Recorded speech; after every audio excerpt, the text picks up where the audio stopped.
I grew up in Cumbria, and in Cumbria you can't help noticing that there are, in places, more cows and sheep than there are people. And it's a clue that the dairy industry, the farming industry, is very important to people up there. And so, here to tell us how it is important to people across the nation, will you please welcome our agriculture spokesman, Stuart Agnew. And before you applaud, can I ask you not to applaud any of his statements during his speech? This is his preference, so that he can get on with it, and you may applaud him at the end. Stuart Agnew. Thank you. There's a lot of noise going on out there. Right, good afternoon. I'm mic'd up here. I hope you can hear me. First of all, something that I wasn't expecting to say because the way my slot's been changed. Congratulations to Henry Bolton. He has my full support and I'll be working hard for him. Now, I want my slide up there, please. Thank you. What I'm going to be talking about today, 3 topics. 2 of them are emotional and 1 isn't particularly emotional. Now, the first emotional one is this whole issue of halal meat, or non-pre-stunned meat, or Muslim meat, or religious slaughter meat, whatever you like to call it. A lot of UKIP members keep saying to me, come on, Stuart, why don't you just ban it? UKIP to just ban all of this, and we'll go back to what we had. And yes, I understand the sentiments. They're based around animal welfare. But I believe if we were to go down that route, we would be shooting ourselves in the foot. And I think we'd be shooting ourselves in the foot for 2 reasons. The first is, you will not stop the demand from halal meat in this country just because we don't use the slaughter method here. What will happen is that we will import these carcasses from all over the place, such as Kazakhstan and Ukraine and countries where the words animal welfare don't actually translate. And they will come in, and there's nothing we can do about it, because if we are signed up to the WTO, we cannot ban imports just because we don't like the way that they were produced. We can ban them if they are proved to be a threat to human health, animal health, or plant health. This can't be done, and so these carcasses are going to pour in here. You may not realise that 20% of all the sheep meat that is produced in this country is consumed by British Muslims. It is an enormous market, and if we suddenly lose it, it's going to have a big impact on British agriculture. Now, you may say, oh, well, Agnew's just defending a thing. He's going to put animal welfare behind sheep farmers' profits, etc. But I've told you what will happen to these. There will be no one inspecting the way these animals are killed abroad. Nobody at all, and you can guess that it's not going to be particularly pleasant the way it's done. So I'm always told that UKIP should support the small farmer. Don't worry with the factory farmers, don't worry with the barley barons, don't worry with the big agricultural corporations. UKIP must support the small farmer. And he is the one who's going to be hit by this ban on halal killing in Britain. He is the one who's going to be hurt by it. He's also going to be hurt by it by the massive increase in something that's going on at the moment of sheep rustling prior to a Muslim festival. It's getting very bad news indeed. Now, it's happened to me. These animals are badly wanted. Added to that, I think we will see Muslims purchasing areas of northern England and Scotland and running a complete underground sheep operation. No subsidies, so there'll be no inspection of the land, slaughtering in the bothies and the farm buildings, no meat inspection, the whole thing going underground. So I believe it's much better to keep the thing here. Now, the other reason I don't want to go down this route is because of the impact on the Jewish community. The Jews also have non-stunned religious slaughter, but their attitude to this is very, very different. They say that God says it's all right to kill one of my creatures as long as there is no suffering involved. And they take this very, very seriously. They kill an animal without any pain at all. They take enormous pride in it. It is a 7-year apprenticeship to do it. And they do a good job. Furthermore, they treat the animal very well up to the point of slaughter. There's no rush, there's no noise. That means that the hormones of panic are not released in that animal and the meat is of good quality. So if we have this ban on halal, we can't say one law for Jews and the other for Muslims. We can't be accused of religious discrimination. They are going to take the knock. And we are going to be knocking a community in this country that is less likely to go to prison than the average British citizen, is less likely to be on benefits than the average British citizen, more likely to be paying tax than the average British citizen. That is the sort of person I want in UKIP or supporting UKIP. These are the doers. These what? Hang on, they put me off. So there is a whiff, I think, of anti-Semitism about doing this because they have done nothing wrong. There's another party over there in Brighton. They will deal with anti-Semitism. Let them have it. We don't want to have anything to do with it. So if we're not going to go down the route of an all-right ban, what can we do? And the answer is actually an enormous amount to reduce the amount of halal killing in this country. For a start, we really ought to enforce the law. And the law says you must stun before you kill unless that meat is going to be eaten by either a Muslim or a Jew, and they must be practicing. Well, there is halal meat all over the place. Everyone's seeing it. What is happening? One of the problems is that the abattoirs are only getting one message. The Muslim community is saying, we want halal meat, but there's not another caucus of opinion coming back through the supermarket saying we don't want halal meat. So they just slaughter halal by default. It's just a lot simpler. Now, we have got government agencies procuring halal meat for schools, hospitals and prisons. They shouldn't be doing that. We should enforce the law. There's nothing wrong with enforcing the law. Now, I know I bigged up the Jews a minute or two ago, but they are actually need their wrists slapped here because they do something to carcasses called porging. Porging is the removal of all blood vessels from the carcass. It's impractical, difficult, uneconomic, call it what you want, to do it to the hindquarters, which means that they don't porge it, they won't eat it, and those hindquarters are getting into the mainstream food chain. They're very popular there because, one, they're hindquarters, and two, because they've been killed so well, they're in such good condition. Well, that has got to stop. I will fight the Jews' corner up until the point of where they want to break the law, and then I won't. They're going to have to deal with this themselves. We need to label properly. The EU, at the moment, tell us how to label food. Outside the EU, we can do it the way they want. And if every bit of meat on a polystyrene tray with a plastic over the top of it says halal meat only to be consumed by a practicing Muslim, we are going to really reduce the amount of halal killing going on here. We can also ban halal meat in prisons. I mean, after all, when you go to prison, you're being punished. You lose your privileges. You can't vote. You can't go where you want to. And you can't eat halal meat either. There's no reason why we can't do that. Now, there's something else that's going on. Hang on, please, hang on. You put me off. Many of you will be quite unaware that actually 24% of all the halal meat that's killed in this country is pre-stunned. And so the objection to all of that goes. The only difference between that and the mainstream meat is prayers being intoned over the animal as it's being killed. So what we need to do is persuade more imams and clerics that stunning doesn't kill the animal. You see, they're suspicious. They think that stunning kills it. And their big thing is that the last thing on earth that animal experiences is the prayers murmured over it by the slaughterman. If they think the stunning's killed it, then that isn't going to happen. So there have been some illicit demonstrations done whereby an animal's been stunned and everyone stood back and it's got up and walked away. Once they've seen that, they are happy that stunning is all right. So we can improve the education on that. We need to train the Muslim slaughtermen up to the standard of the Jewish ones with some certification and testing, etc. And we can have CCTV in the abattoirs. That's a UKIP policy recently stolen by the Tories. What's new there? And I'm convinced that if we can keep a handle on all of this, animal welfare will be much better than just importing the carcasses. Now, the next emotional topic is bovine TB. Bovine TB is a very serious disease of cattle, which we nearly got rid of in the 1960s. But then it sprung up again because it's not the only species to get the TB. Badgers can get it and deer can get it. Deer are not too much of a problem in infecting cattle because of the way they act and the amount that they excrete. They don't intermingle with cattle the way that badgers do. Badgers are a huge problem here because the disease ping-pongs between the badger and the bovine and back again.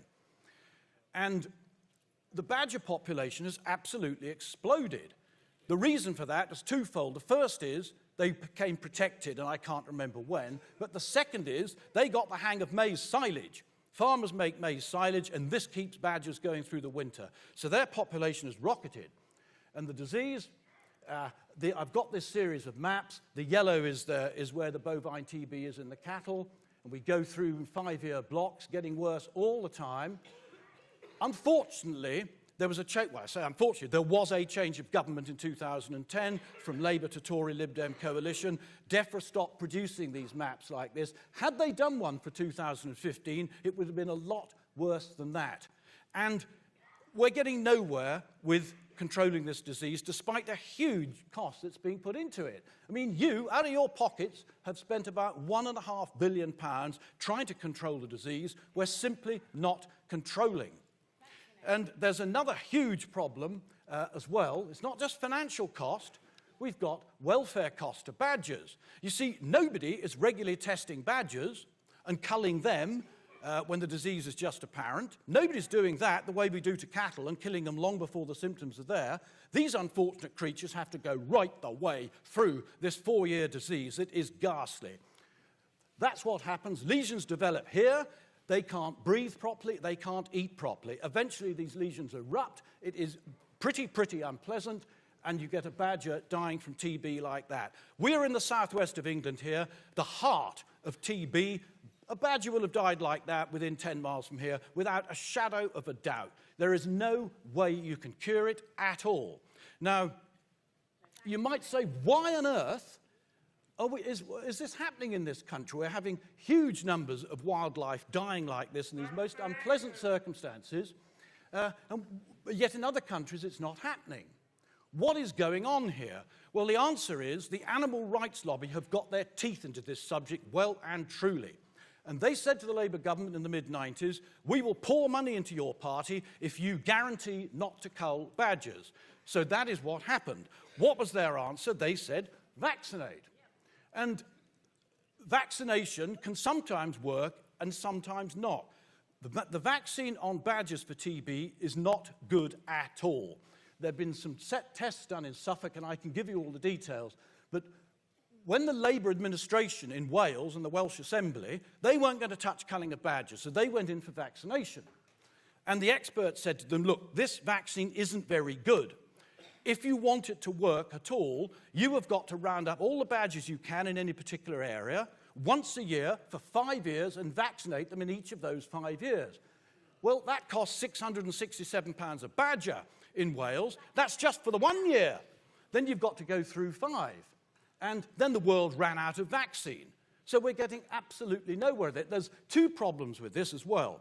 If you vaccinate a badger that has got TB, you will not cure it. If you gather badgers up to vaccinate them, you will worry them. They don't know you're trying to do them a favour. They will go into something that's called perturbation, and they will run away from their own territories. If they're infected with TB, they'll run into other badger colonies that might be free of it, and they will go and infect them. We're not getting anywhere with it at all. So what is the alternative to that? If we're not getting anywhere with the vaccination, we've got to think about culling. Now, the Labour wouldn't do it. The Conservatives did bite the bullet on culling, but I feel that they're not going the right way about it. But they have had some results. There are farmers in areas where badgers have been culled are saying, we're going clear for the first time in years. Going clear means that every single cow is tested and every single cow is clear. For some of them, they haven't had that for 15 years. But this could be done, in my opinion, a lot better. What are the Conservatives doing at this time of year? Marksmen, shooting free-running badgers at night. This is quite dangerous, particularly when the animal rights people try and interrupt it. Some of the badgers are healthy. You're not shooting, you don't know what you're shooting. Also, you can wound a badger. But they're lumbering along like this. I think this could be greatly improved. This is what I want UKIP to do about this. Test the badger sets. This is quite easily done with a PCR test. If that badger set is contaminated with TB, those badgers in that set will look like those badgers you have just seen on those photographs. As sure as night follows day, that is what will happen to them. So pump some CO2 into that set. CO2 is used in hospitals as an anesthetic. It is used in abattoirs as a way of stunning pigs. You put the badgers to sleep. Now, I would suggest it's a damn sight better doing that than watching them go through and demonstrating the symptoms of that disgusting disease. And there's something else you should remember with vaccinating and handling badgers. If 10 of you went and touched one of those badgers you saw in those photographs, one of you would get TB. It's a 10% zoonotic incidents. Just leave them alone. That's the way to do it, in my opinion. Now, the next subject isn't so emotional. Back to my own old subject of global warming, etc. Farmers, and that's me because I am a farmer, must reduce their greenhouse gases to improve the world's weather. That's what we've got to do. Forget the solar cycles and what Roger has said. Forget all that. It's all about greenhouse gases. And so, as farmers, what are these terrible greenhouse gases, these ghastly things that are going to roast the whole world alive? Water vapour is the first one, and by far and away the biggest. They're not quite in the order of size there for a particular reason. If you add all those other ones up together, multiply by 1,000, you will not get to the levels of water vapour. And yet even the Greens are not stupid enough to say we should reduce water vapour, the transpiration through the crops, the clouds, the mists. Even they say, well, we'll forget about water vapour. So if you're going to forget the biggest one, you're going to get nowhere with these trace gases. Nevertheless, they press on. Well, what about CO2? This is always the bogeyman, the thing that actually keeps all plants green. The CO2, how do farmers emit CO2? Through using their tractors and combustion engines. We could, and the arable farmers could reduce the amount they use their tractors and the amount of fuel they use if they could go to using glyphosate and GM crops. They could do it, but the Greens hate glyphosate and GM crops. So the one thing where we could reduce CO2 outputs, the Greens won't let us do it. But in any case, is CO2 such a terrible thing? Where is it? Where is it in the world? Industrial activity. That's where most of the people live. That's where the engines are running. People are breathing out. That's where it's all happening. You would have assumed that CO2 was higher above those places than anywhere else in the world, and you would be wrong. That is where the CO2 is, across the equatorial forests, and it's not difficult to understand why. As well as absorbing CO2 from the atmosphere, the material there is dying and giving it back out again. And it again gets stuck under all that water vapour over an equatorial forest. So that's where it all is. So a farmer using his tractor less elsewhere, look up there, what difference is that going to make? It's all at the equatorial rainforest. And even the Green Lobby are not stupid enough to clear away the rainforest. And that map holds good. That map holds good for the next greenhouse gas, and that's called methane. Methane emitted when you have organic material rotting in the presence of water. Well, that's what's going on in the rainforest. So that's where an enormous amount of methane is being produced. So you've got that, the rainforest as being big producers of CO2 and big producers of methane. Never mind that, say the Greens, you farmers have got ruminant animals, you must reduce their methane output. So we're told with a sheep, oh, never mind that should naturally graze grass. No, if you feed that with cereals and concentrates, it will actually emit a bit less methane. That animal's designed to eat grass. That's cheap. You cannot put cereals and concentrates into a sheep all its life and expect to make a profit out of it. You will go bankrupt long before it's had its first lamb. You can't do that. So then they've seen the sense of that now. Grass is there to eat, not look at. So what they say now is, we're going to breed from the females that emit the least methane. So somewhere across this European Union is an experimental farm where they've got all these animals in gas-proof containers. They're pumping, giving them air, I suppose, and giving them some food, and they're measuring the methane that comes out at each end, and one of those will win the competition. But of course, Molly or Daisy or whatever she's called, she may emit less methane, but if she produces less milk, you're going to get nowhere. But they say you must breed from those. By the time you've managed to get the world's sheep population to Dolly's standard, we'll be in the next glaciation period. The next greenhouse gas is ozone, which farmers don't produce. So now we come on to nitrous oxide. That's an interesting one. That's really tying the EU up in knots. How do farmers emit nitrous oxide? Not to be confused with nitrogen oxide coming out of the vehicle's exhaust. Nitrous oxide. Well, farmers emit nitrous oxide if they grow leguminous crops. Peas, beans, alfalfa, lucerne, clover, these things, they emit nitrous oxide. Leguminous plants that suck the free atmospheric nitrogen into them, and they are able to use that as a nitrogen fertilizer. Now, the Greens don't like nitrogen fertilizer, because if farmers buy nitrogen fertilizer, they're enriching the filthy capitalist pigs and the multinational companies and all that sort of thing. With legumes, farmers don't have to buy it, and they don't have to enrich the filthy capitalist pigs, etc. Also, you don't get the nitrate in the water. The other reason that the EU really like legumes, if they can encourage more of their growth in Europe, Europe will have to it'll make a small dent in the 30 million tons of GM soybeans that we import every year to Europe to keep our cattle going on protein. So on the one hand, they're saying less legumes to save the planet. On the other hand, they're saying more legumes for these other reasons. So they really don't know what they're talking about. Now, nitrous oxide is actually produced by the farmer himself, and you don't have to be a farmer to do it. And I'm sure that you will know. Maybe you know what's coming. I don't know.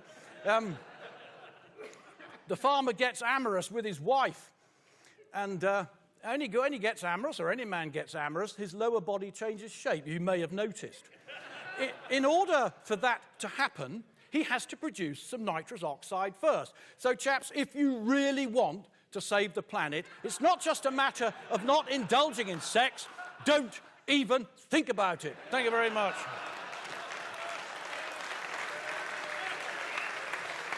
That was brilliant. Thank you. Hang on. Thank you very much.